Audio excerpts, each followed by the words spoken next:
Cases of collapsed buildings hit the headlines on too many occasions last year, a menace that claimed the lives of at least 10 Kenyans. And already the National Construction Authority under the State Department of Works is raising a red flag over the quality of buildings in Nairobi. We have investigated or audited about 2,000 buildings, and out of those 2,000 buildings, about 52% need further investigations.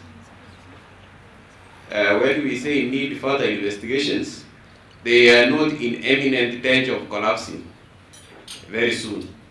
Those that are in imminent danger of collapsing, we have already asked the tenants to be evacuated. During a stakeholders workshop in Nairobi this morning, the authority has also warned tenants and occupants of buildings across the country to demand for the certificates of compliance from their landlords before leasing the houses. If you're in a rented place, ask your landlord before you sign the lease, can I see a copy of the occupation certificate? That is where there has been a bit of a challenge, and that is one of the things we as Kenyans have to come up, stand up and be counted and say that we shall only occupy buildings which have been certified for safe occupation, and that is what the occupation certificate is. The authority, which is already conducting registration of all the contractors in the country with over 18,000 already in its records, has at the same time revealed that none of the 17 buildings that collapsed last year was being overseen by qualified personnel. We also have some cases where we suspended contractors, and we've actually registered some.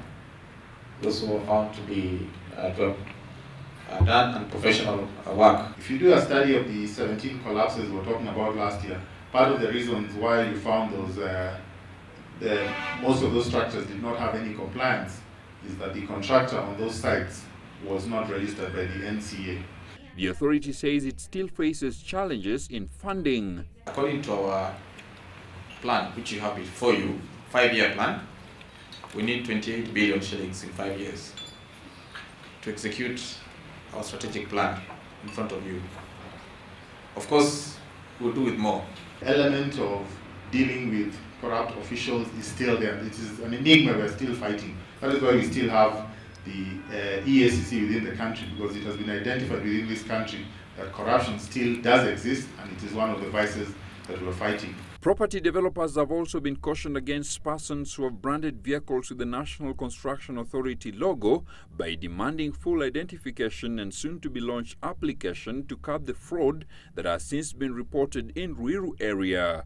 The authority, in collaboration with other agencies, is working on stringent standards on the quality of materials to be used in construction projects. Alex Kubasu, Citizen Live at 1.